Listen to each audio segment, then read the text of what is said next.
And up ahead in the field is one of the many extinct volcanoes in Northland of New Zealand.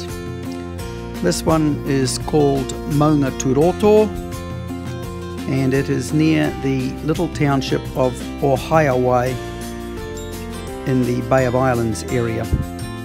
Not to be mistaken for another Maunga Turoto about an hour's drive south of Whangarei.